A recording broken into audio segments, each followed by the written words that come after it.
Olá, pessoal. Hoje, então, dando sequência na nossa aula de logística, nós vamos parar de falar um pouquinho de logística especificamente, para a gente falar de fatores que vão afetar a capacidade produtiva das empresas ou mesmo que determinam como organizar a capacidade produtiva, tá? E aí, para isso, a gente vai falar um pouco de economia, certo? Porque quando a gente fala em capacidade produtiva, a gente tem que entender, em primeiro lugar, que existe algo que a gente chama de problema econômico fundamental. O que é o problema econômico fundamental? Bom, em primeiro lugar, as necessidades humanas, elas são ilimitadas. O que isso quer dizer? Que em relação a consumo, a forma como as pessoas consomem, o desejo de compra, ele nunca acaba. As pessoas sempre querem mais coisas. Do que nós estamos falando? Nós estamos falando, gente, que se a gente fosse considerar as necessidades humanas, as empresas iriam produzir infinitamente, porque sempre vai existir mercado consumidor, né? Sempre vai existir alguém querendo mais uma bolsa, mais um sapato, mais uma maquiagem, mais uma blusinha, enfim, sempre vai existir alguém querendo mais de alguma coisa. E não é assim que as empresas funcionam? Não, porque na verdade os recursos produtivos, eles são limitados, certo? Então, apesar das pessoas quererem cada vez mais, elas não têm sempre o recurso que elas precisam para comprar, né? E aí a gente entra naquelas situações em que, por exemplo, sobra um mês no final do dinheiro de vocês, certo? Ah, meu Deus, sim, certo? Mas isso acontece também para as empresas. Os recursos produtivos, eles também são limitados. Então, a capacidade do maquinário, da mão de obra, enfim, tudo isso também tem um limite de como funciona, tá? Que recursos nós estamos falando? Em economia, a gente vai dividir os recursos entre terra, trabalho e capital. O que significa? Terra se refere aos recursos naturais, né? Então, todas as fontes primárias de consumo, certo? Mas também vai se referir ao próprio local para produzir. Então, a capacidade de armazenamento, o tamanho da estrutura física que a empresa tem, isso tem um limite, ela não consegue ficar aumentando o tamanho da sua estrutura infinitamente, né? Em relação ao trabalho, o que é o recurso de trabalho? É a força de trabalho, tá? Que envolve a mão de obra, pessoas disponíveis para o trabalho, mas também envolve o capital intelectual, não é qualquer força de trabalho, certo? Então, nem sempre eu vou ter o total de pessoas necessárias para produzir o que eu preciso. E aí aqui entra algo que eu sempre reforço com vocês, né? Quando a gente vive em momentos como a gente está vivendo agora, de crise, né? De recessão, de limitação, né? As primeiras pessoas a perderem os empregos, a perderem posição, a perderem espaço no mercado de trabalho são aquelas pessoas com menor nível de instrução. As primeiras pessoas a recuperarem os seus postos de trabalho são as pessoas com maior nível de instrução. Por quê? Porque eles são um capital intelectual. Mão de obra, força de trabalho, força física, eu substituo, né? Capital intelectual, não, certo? É mais difícil, tá? Não é qualquer pessoa que tem o conhecimento que eu preciso. Lembrem-se disso, ok? Tornem-se recursos valiosos para as empresas. Pois bem, além da terra, além do trabalho, outro recurso necessário para a produção é o capital. O capital é o dinheiro, tá? Mas o dinheiro ele pode vir na sua forma física, né? O dinheiro papel, ou seja, o recurso financeiro, mas também pode significar todas as coisas que o dinheiro pode comprar, como maquinário, como equipamento, como a tecnologia, certo? Quanto mais tecnologia eu consigo utilizar, menos dependente eu sou do trabalho, por exemplo, né? Então, mas para tudo isso existe um limite e eu tenho que fazer escolhas, certo? O que isso significa? que as empresas precisam, então, lidar com a escassez de recursos. Ou seja, eu tenho que decidir bem aonde melhor eu vou colocar os meus recursos, porque quanto mais mão de obra eu utilizo, mais dependente eu sou dos meus empregados. Eu vou precisar também de mais outros recursos produtivos, ou seja, mais espaço para essas pessoas trabalharem, mais maquinário para essas pessoas trabalharem, mais insumos para essas pessoas produzirem. E isso tem que trazer de retorno, certo? Quanto mais tecnologia eu utilizo no meu processo produtivo, mais equipamentos, mais gasto financeiro eu vou ter que ter, e aí talvez isso faça com que o meu produto se torne mais caro lá no final. Então eu tenho que aprender a lidar com essa escassez. As escolhas que eu faço determinam que produto ou que serviço eu posso oferecer. Então, esse tal desse problema econômico fundamental, que foi o objetivo inicial da nossa conversa de hoje, ele vai dizer assim, ó, a quantidade de recursos que eu tenho disponível, ela vai determinar o que eu vou produzir, ou seja, eu tenho que analisar aquilo que é desejado pelo mercado consumidor, certo? Só faz sentido eu produzir aquilo que as pessoas estão dispostas a comprar. O que elas estão dispostas a comprar? Segunda questão, disso que elas estão dispostas a comprar, quanto que eu vou produzir? Porque eu só tenho interesse em produzir, em ofertar aquilo que vai ser comprado. Como que eu vou produzir? Como eu falei antes, quanto mais tecnologia eu coloco, mais caro talvez vai ficar esse produto num primeiro momento. As pessoas estão dispostas a comprar isso? Se eu coloco tiro parte dessa tecnologia, faço um processo mais manualizado, talvez eu não vá ter sempre o mesmo nível de eficiência e de qualidade. As pessoas estão dispostas a isso? Então, determina como que eu vou produzir. Esse como que eu vou produzir, então, está alinhado com para quem que eu vou produzir. Quem é esse cliente? O que ele está esperando? O meu cliente é um cliente final, ou seja, um consumidor individual, ou é uma empresa? Por que isso me importa? Porque afeta o quanto que eu vou produzir. Porque afeta o como que eu vou produzir. E sabendo para quem que eu vou produzir, eu tenho que definir aonde que eu vou produzir, ou seja, qual é a localização da minha produção para que a minha logística e a minha distribuição sejam as mais eficientes e as mais adequadas, para que o local de produção consiga chegar para um maior número de clientes de maneira mais fácil a um custo menor. Certo? Então, por isso que a gente precisa falar um pouquinho hoje desses conceitos mais econômicos. Então, a gente precisa entender o conceito de oferta e de demanda. A oferta, gente, é aquilo que é colocado à disposição do mercado, ou seja, é toda a quantidade de produtos ou de serviços que uma empresa disponibiliza para as pessoas comprarem. Essa oferta, ela depende da capacidade produtiva ou da capacidade de serviços de uma empresa, ou seja, da sua estrutura, da forma como ela alocou seus recursos, do custo que ela tem para produzir. Ela vai tentar, né, gente, diluir este custo na maior quantidade de produção possível, ou seja, tende-se, né, quanto mais eu produzo, tende-se que o custo unitário dessa produção vai ser menor, porque, por exemplo, parte do meu custo ele é fixo, né, se refere a horas trabalhadas, se refere a aluguel do espaço, se refere a energia elétrica, enfim. E isso não vai depender tanto se eu estou produzindo 1 ou 100 unidades. Então, parte desse custo eu consigo diluir, dividir quanto mais eu consigo produzir, né?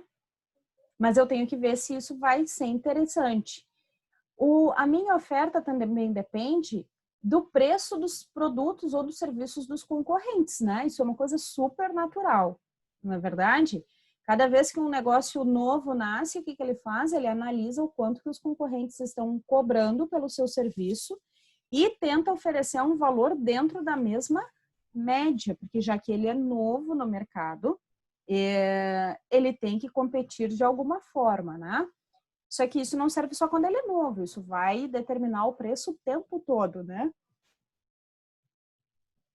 Então, se o preço dos meus concorrentes, né, é de 10 para um determinado produto, e eu chego com o meu produto custa 20, eu não preciso, né, gente, de muito estudo para entender que o produto do meu concorrente é mais interessante porque o custo é menor, ou seja, o cliente vai achar mais interessante, né?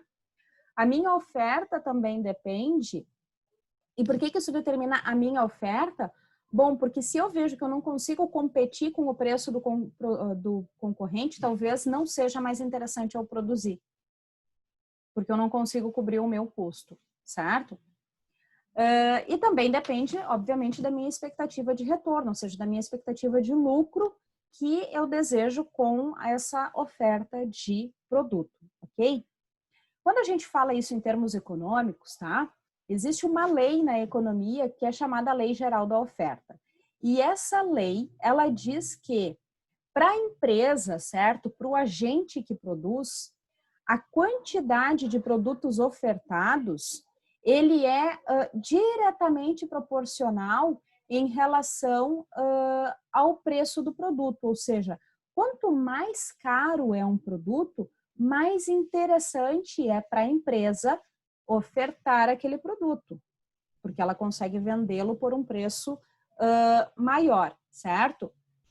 Em contrapartida, se o preço desse produto diminui, ele vai levar a uma redução na quantidade ofertada. Um exemplo aqui, gente, que talvez assim nem todos vão lembrar, mas há tempos atrás, tá? Produtores de leite, por exemplo, eles preferiam não vender o seu leite para a indústria de alimentos, porque o preço do litro do leite que a indústria estava pagando, porque é ela que determina, né? Ou seja, quem determina o preço nesse caso específico é o comprador e não o fornecedor, por quê? Porque é a indústria que vai processar aquele item, né, e vai colocar mais valor em cima dele. Mas o preço que a indústria estava pagando pelo litro do leite era muito baixo e se tornava inviável para o produtor conseguir cobrir os seus custos de produção. Então, ele preferia não vender. Por que ele não vendia? Porque daí, havendo falta de produto de leite para a indústria, né, ele forçava uma falta de leite para a indústria, e essa falta de leite ia fazer com que a indústria se obrigasse a pagar mais a partir do momento que ela não tivesse, para ela não parar suas atividades, entendem? Então, isso ocorre pela lei. Então, esses produtores forçavam a lei geral da oferta, tá? É sempre que isso acontece, aí a gente tem que entender o outro conceito agora, que é a demanda, certo? O que é a demanda? A demanda é a procura por parte dos consumidores, certo? Então, toda vez que as pessoas estão dispostas a comprar um determinado item ou um determinado serviço, existe uma demanda pelo item, né? Essa demanda, ela vai ser influenciada pelo quê? Pelo próprio preço do bem. Quanto mais barato o bem, mais disposta as pessoas estão a comprar, né? Pelo preço também de outros bens. Depende do quanto aquele item é importante na minha cesta de compras, né? Se aquele item para mim ele não é tão necessário e um outro item super importante está mais caro, eu abro mão às vezes daquele item para conseguir comprar um outro que ele é mais importante, certo?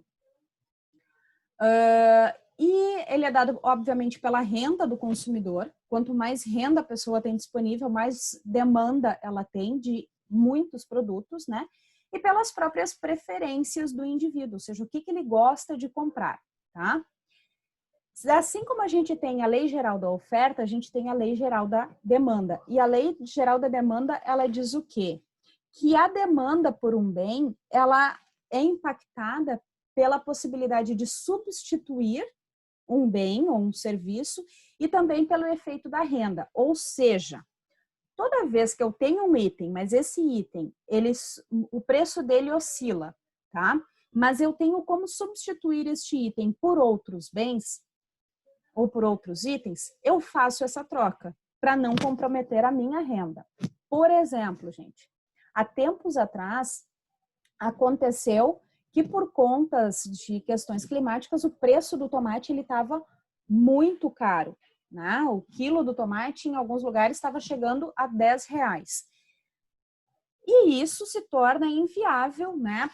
Para muitas pessoas pagar esse preço por esse item. O que as pessoas passaram a fazer? Elas passaram a substituir o tomate in natura por extrato de tomate, por molho de tomate e por outros molhos prontos, né? Para otimizar, a gente chama, a sua renda, tá?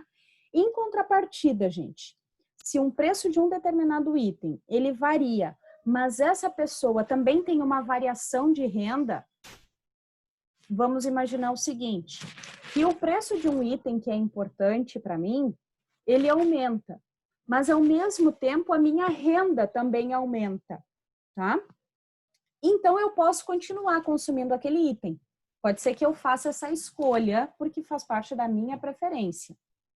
Em contrapartida, se o preço do item aumenta e a minha renda diminui ou se mantém, eu tendo a buscar uma substituição desse item.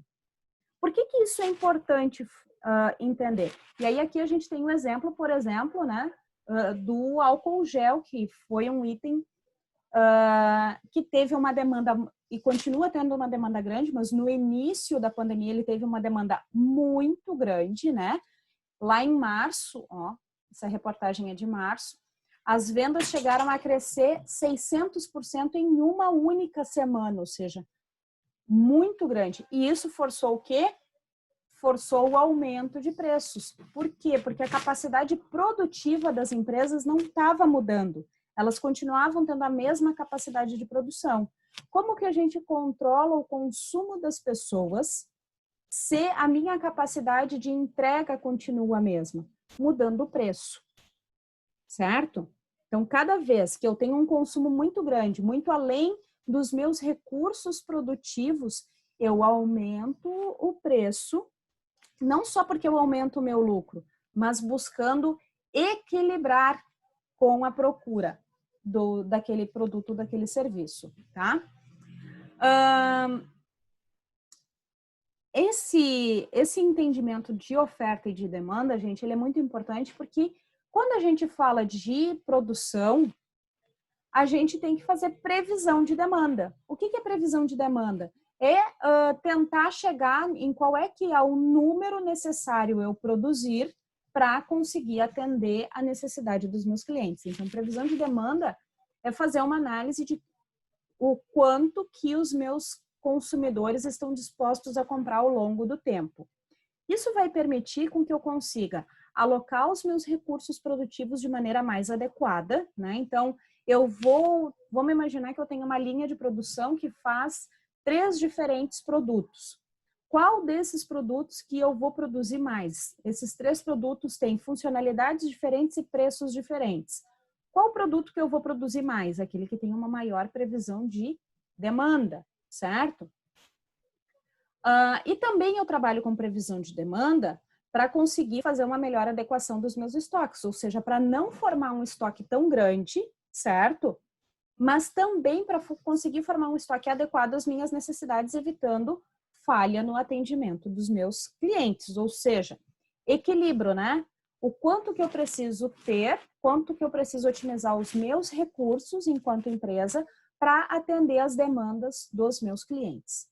Como que a gente faz previsão de demanda? Bom, isso envolve, em primeiro lugar, previsão de vendas. Eu posso analisar, se eu já tenho histórico de vendas passadas, eu analiso qual é o histórico das vendas, né, de um período anterior, para tentar prever o comportamento futuro. Se eu continuo atuando no mesmo mercado, certo? Para os mesmos clientes, o histórico é super importante, tá? Também tenho que analisar quais vão ser os meus esforços de marketing, né, e de divulgação, ou seja, o quanto eu vou estimular a compra, o quanto que eu vou estimular o meu cliente para que ele continue comprando de mim. Então, além do meu histórico, eu considero o quanto que eu quero acrescentar naquela venda, tá? E aí eu vou para o meu plano operacional, certo? Esse plano operacional eu tenho que pensar assim, bom, qual é a minha capacidade de operação? E a minha capacidade de operação, eu tenho que levar em consideração os meus recursos internos, né? Mas também a capacidade dos meus fornecedores e também os processos relacionados, como tempo de entrega desses fornecedores, condições de armazenagem do meu estoque, tempo de reposição, para conseguir formar o quanto que eu consigo produzir em quanto tempo, certo? E aí eu faço a conciliação disso, certo? Combino o meu plano operacional com o meu plano de divulgação, com a minha previsão de vendas, para chegar então em números, né, de alinhamentos, tá? E aí faço a validação, ou seja, de médio a longo prazo, o quanto que eu quero crescer. Isso envolve lá os norteadores da empresa, a visão de futuro, certo?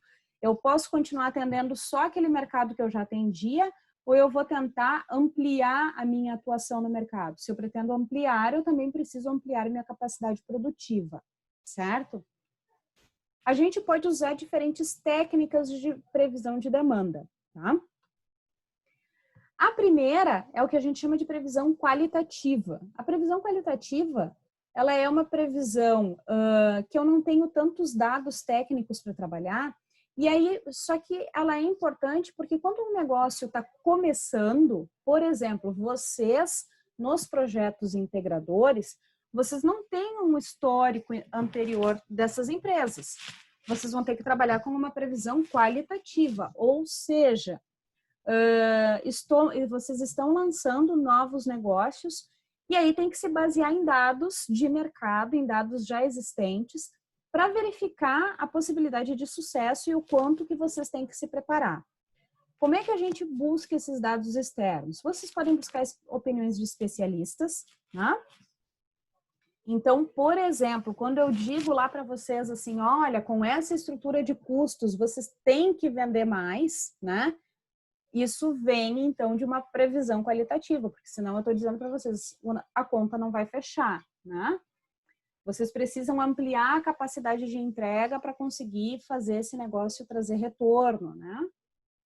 Também a gente pode utilizar pesquisas de mercados anteriores, que podem ser de, por exemplo, algumas entidades, como a própria FEComércio, mas também tem alguns institutos de pesquisas, né, que aplicam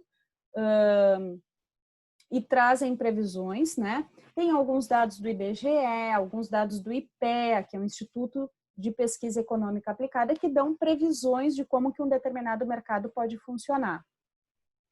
A concorrência também pode ter informações, né? O quanto que a concorrência cresceu no último ano, né? Também isso é uma informação, porque se ela cresceu, está informando, então, uma tendência de mercado, tá? E vocês podem fazer uma análise comparativa, ou seja, analisar aquilo que é similar ao que vocês estão tentando ofertar, seja um negócio, seja um produto, ou mesmo um mercado similar, e façam essas comparações, certo? Mas é uma previsão qualitativa, porque eu estou trabalhando com dados que eu não tenho tanta... a gente diz que é uma informação não tão fidedigna, né? Porque ela não combina com os recursos internos de vocês. Mas vai ser extremamente necessário, né? Nessas situações de negócio começando, mesmo um novo produto sendo lançado num negócio já existente. E aí a gente vem para os métodos quantitativos, que eles são, então, mais apurados, são mais eficazes, né? Mas eles também já requerem daí alguns tipos de instrumentos. O primeiro deles, e que é mais simples de fazer, não requer tantos recursos, é a análise de séries temporais. Fazer uma análise de série temporal imaginem vocês nos projetos de vocês, tá? O negócio começa a funcionar. A partir do momento que a empresa começa a funcionar, vocês vão registrando lá o total que foi vendido, não só em valor, mas também em número de vendas, mês a mês ou semana a semana, certo? E aí, para o próximo ano, vocês vão, então, ter já um histórico temporal. E aí vocês conseguem, então, estabelecer uma comparação. Bom, se num ano anterior a gente teve esse número de vendas, fica mais fácil prever quais vão ser, então, os períodos de maior demanda, se existe algum período de sazonalidade, ou seja, em que a venda cai ou que a produção cai por alguma característica do setor, né? Se existe algum ciclo, algum padrão de consumo também, né? Por exemplo, né? A venda, ela dentro do mês, ela se mantém, de um mês para outro, ela se mantém homogênea, mas ela tem variações dentro do mês. Vende-se mais no início do mês e menos no fim do mês.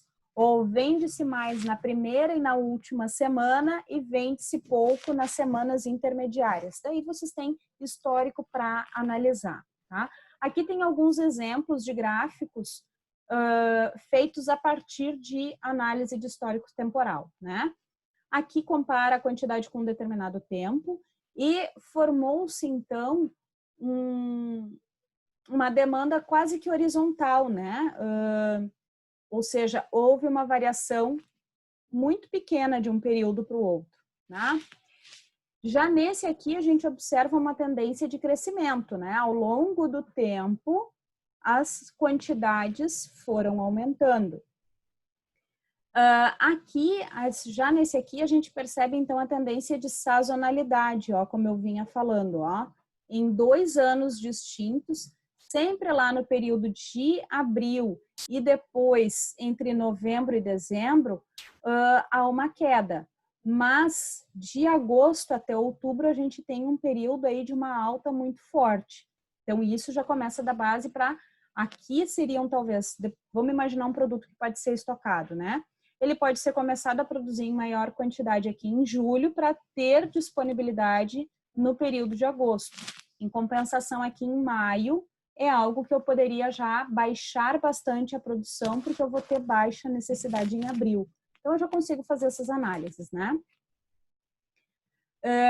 E aqui está comparando em anos, ó. Então, ao longo dos anos, percebe-se que ele tem um comportamento muito distinto, ó.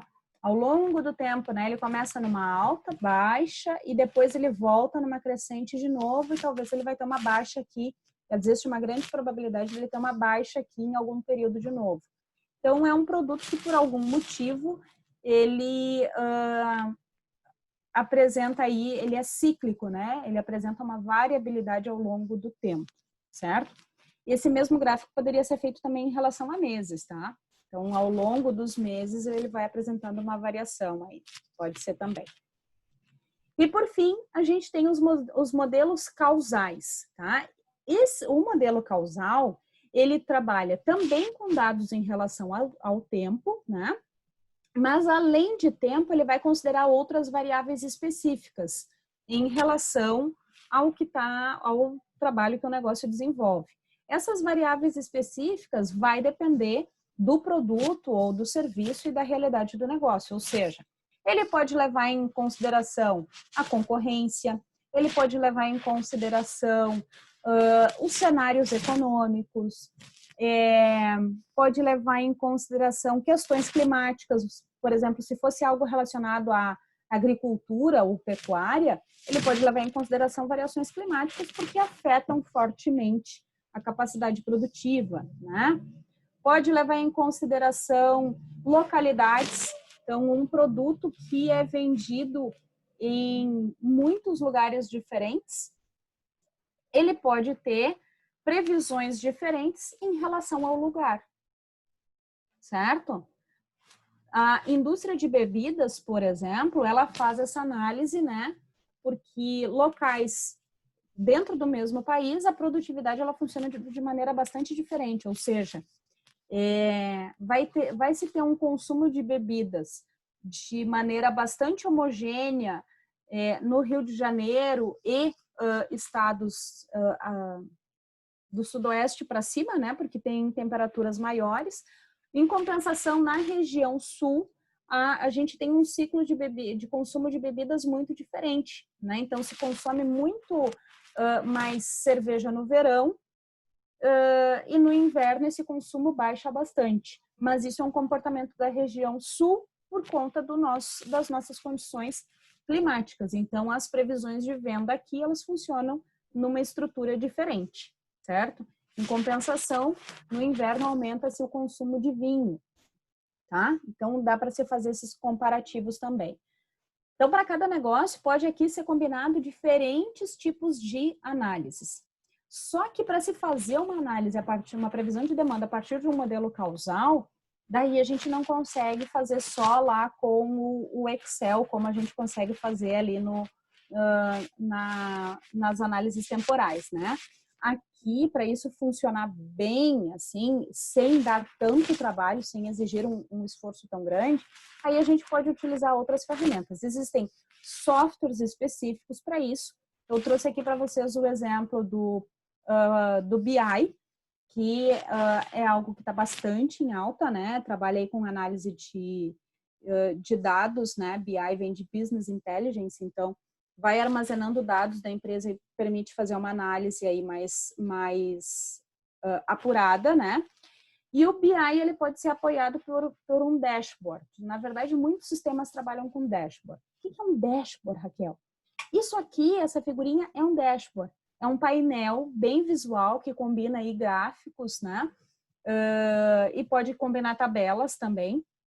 Mas ele vai consolidando os dados que foram alimentados dentro desse software, tá? Esse aqui é um exemplo que eu tirei do Google, mas essa estrutura de painel aqui, visual, que me permite ver várias informações ao mesmo tempo, né? Então, aqui, ó, esse é um dashboard, né, de negócios, pelo que parece, né? Então, mostra ali quantos estão em atendimento, tá?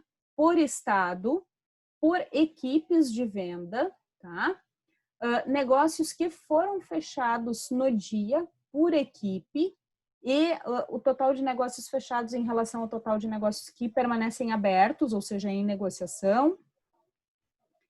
O histórico de negócios abertos e fechados nos últimos 7 dias. Aqui está fazendo 7, poderia ser 3, né? A gente poderia mudar aqui o dashboard para ele mostrar por ano. Então, me mostra várias informações e isso me permite, então, ter previsões de como, né? Se eu tenho aqui um pouco mais de 20 negócios abertos, se eu quiser aumentar muito a minha entrega, eu sei que eu vou ter que abrir mais negócios, porque eu não tenho possibilidade de, nesse momento, fechar mais do que 20 negócios, certo? Então, facilita aqui a minha análise, né, a partir de diferentes informações, ok? E como eu tenho aqui a comparativa em quais são as equipes que estão com negócios em atendimento, eu também sei quais são aquelas que eu preciso reforçar para que abram mais negócios, né? E aquelas que estão conseguindo entregar mais, por exemplo, tá? Então, consigo analisar também o que está sendo mais efetivo. Aqui a gente tem por equipe, a gente poderia ter por máquina, por produto, certo? Então, depende da informação que a empresa está querendo analisar nesse momento. Aqui a gente falou bastante, né, hoje, num modelo voltado um pouco mais para produtos, né? E na nossa próxima aula a gente vai falar, então, de gerenciamento de demanda em serviços, porque tem algumas características distintas, ok? Eu fico à disposição. Qualquer dúvida, vocês podem entrar em contato. Até a próxima aula.